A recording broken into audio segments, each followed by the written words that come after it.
adolescentes. Para nosotros es necesario hacer un ritual de sanación, porque son jóvenes que se han desligado de nuestras raíces, son jóvenes que tienen otro pensamiento y espiritualmente están afectados. Este otro adolescente, a quien llamaremos Jefferson, llegó a casa después de pasar 3 meses con la guerrilla siendo menor. Se había cansado de las peleas en casa, buscaba algo nuevo, pero la experiencia no le gustó. Sus padres y el líder comunitario NASA fueron a hablar directamente con el comandante para recuperarlo. También mejor el trabajo en familia que estar por allá haciendo, o mejor dicho, corriendo el peligro. Entonces, mejor un grupo de familia. Ahora Jefferson forma parte de la Guardia Indígena, una milicia sin armas de su etnia, y ayuda con las tareas en el campo de sus padres. Según los NASAs, aún quedan por volver al menos 300 menores que hoy siguen en las filas de las FARC. Lo que pasa en el mundo se lo compartimos y también lo que pasa aquí en nuestra Guatemala. Vamos de vuelta con Ricardo Yalitza. Bueno, y volvemos nuevamente con los títulos más relevantes de la información a esta hora. Acá los tenemos. Caos vial, accidentes y corte de energía, así como la caída de granizada sorprendieron a los habitantes de la zona central de Guatemala cuando una fuerte lluvia con ventarrones provocó el desprendimiento de rótulos publicitarios y el derribo de aviones. Y para esta mañana se tiene prevista la audiencia de primera declaración de los 14 sindicados de corrupción y sobornos en la adjudicación de contratos para la empresa Terminal de Contenedores Quetzal en el gobierno patriota. De nuevo, el exbinomio presidencial se sienta en el banquillo de los acusados.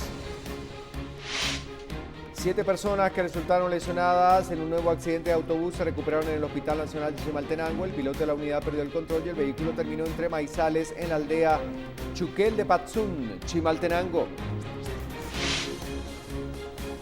Hoy continúan los testimonios de personas que vieron cómo se cometieron crímenes de lesa humanidad contra la población ixil en Nevaj Quiché. Se espera que las audiencias de declaración sigan por lo menos 48 horas más. Por ahora, 5 de los testigos han narrado las atrocidades de la guerra. En otros temas importantes, bancada oficialista le da la espalda al presidente Jimmy Morales. Sigue siendo polémica la actuación del diputado Giordano. Él asegura que Morales ni siquiera pertenece al partido político.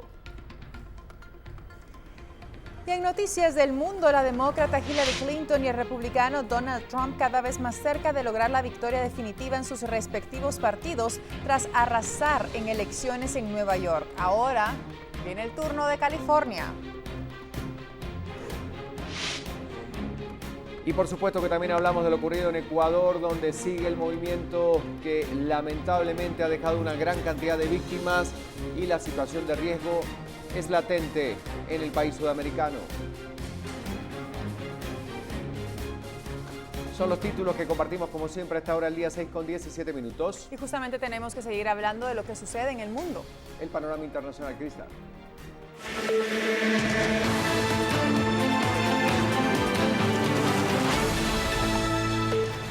Gracias, compañeros. Tenemos que dar inicio a la información del mundo, a los titulares más importantes y a los diarios internacionales. Nos vamos hasta Perú a destacar lo que dice esta mañana El Comercio en su portada principal. Humala dice que agendas son propiedad conyugal, esto en la investigación fiscal y del testimonio del presidente.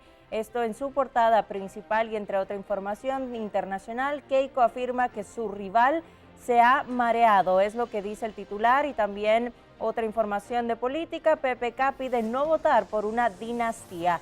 Estos son los titulares principales del Perú del Comercio.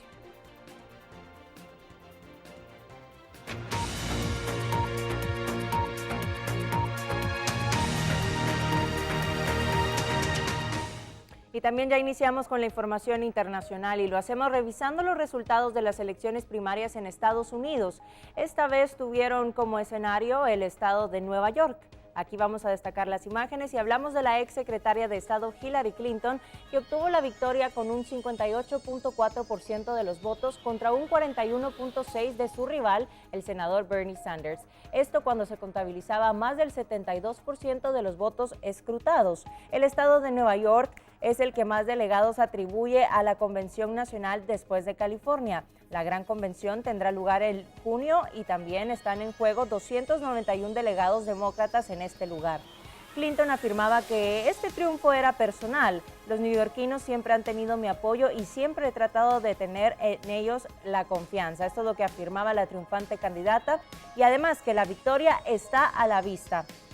También el autodenominado socialista democrático de 74 años y también proveniente de Brooklyn, Bernie Sanders, aceptó la derrota y afirmaba que va a continuar trabajando de cara a las próximas elecciones.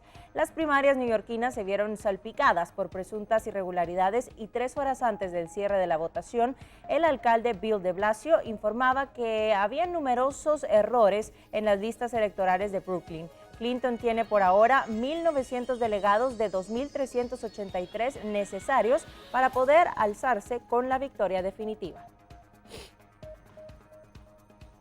Y mientras tanto, el republicano Donald Trump se impuso con claridad en las primarias también. En el estado de Nueva York, como estábamos mencionando, y dando un golpe de autoridad en su partido de la carrera a Casa Blanca. El magnate obtuvo un 60% de los votos contra un 25.1% del gobernador de Ohio, John Kasich, y 14.9% del senador ultraconservador de Texas, Ted Cruz. Esto cuando se había escrutado un 60% de los votos. Trump, que votó cerca de la lujosa torre que llevaba su nombre y en la que vive en Manhattan, aseguraba que su contundente triunfo marca el fin de la contienda en ese partido. No queda ya mucha carrera basado en lo que estoy viendo en la televisión. El senador Cruz está matemáticamente eliminado. Esto era lo que afirmaba al declararse 100% vencedor.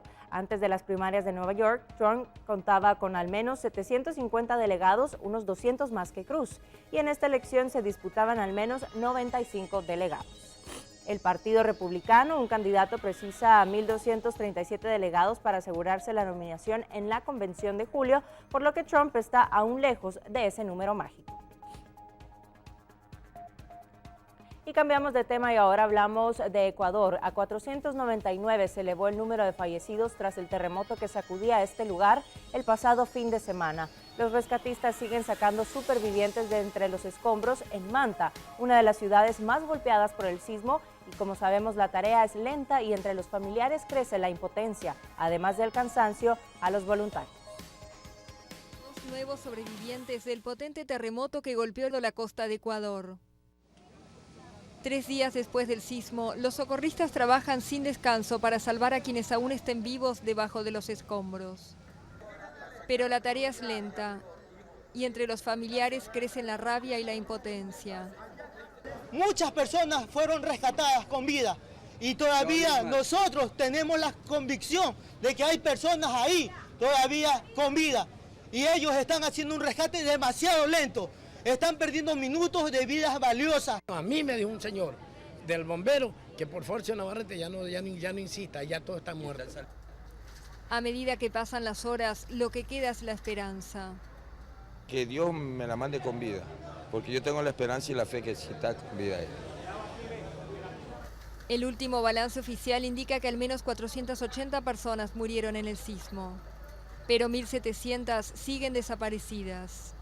Se calcula que hay además más de 2.500 heridos. 6:23 de la mañana, más adelante estaremos ampliando la información de todo lo sucedido en Ecuador.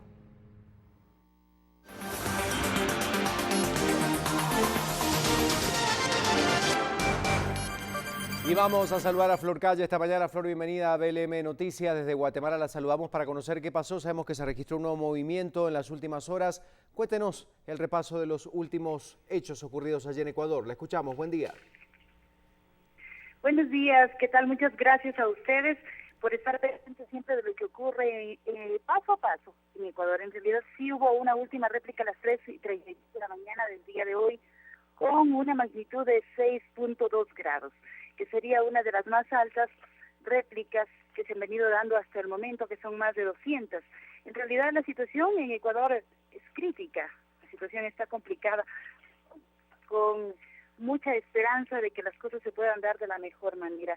Es considerado el más fuerte de América Latina en los últimos 3 años, precisamente el peor sismo de las últimas décadas, y el epicentro, como ustedes sabrán, se localizó ya en algunas zonas muy importantes de la costa ecuatoriana. Precisamente una de las más destruidas es Esmeraldas y Manabí, de las más destrozadas, decenas de infraestructura. También hablamos de puentes rotos, de aceras destrozadas, de vías que no permiten comunicarse adecuadamente y por tanto pues estas infraestructuras serán reconstruidas de a poco con los siguientes años. Ahora la urgencia es de que se pueda aún salvar vidas. La esperanza continúa para los ecuatorianos y esperemos que así pueda ser.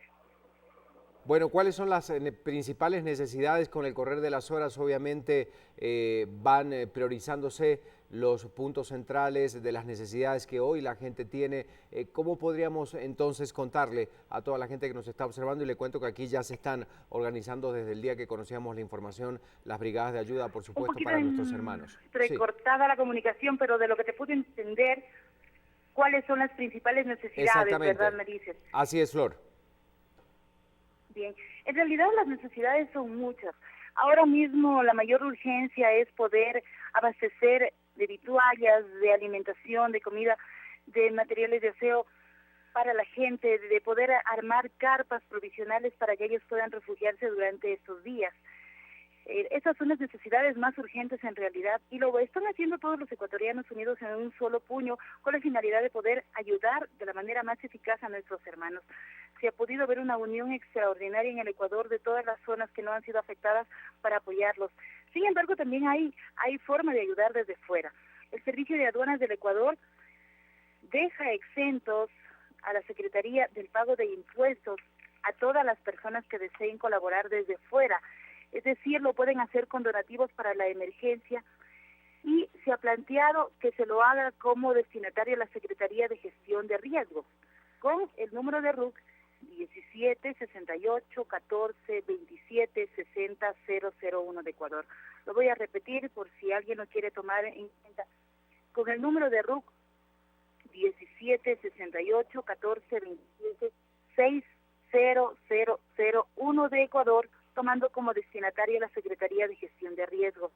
Y lo pueden hacer especificando de que es para las personas que se encuentran en riesgo ahora mismo en el Ecuador. De forma puntual, indicando de esa manera.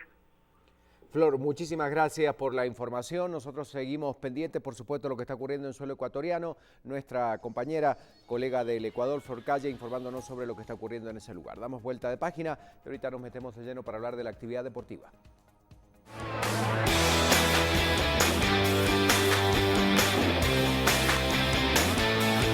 Tenemos que hablar también de los deportes y vamos a colocar en pantalla esta portada de Todo Deportes de Prensa Libre para conocer sus titulares.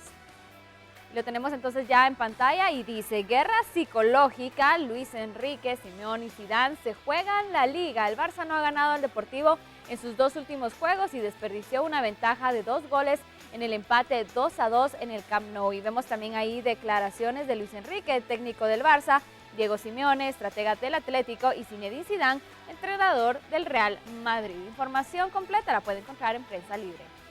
Hablando de noticias del fútbol nacional, destacamos la previa de la 19ª fecha del torneo Clausura y en la misma lo interesante estará en el duelo directo por el repechaje por el descenso entre el Cobán Imperial ante Universidad. Además, el clásico de Occidente entre Marquense y Xelajú.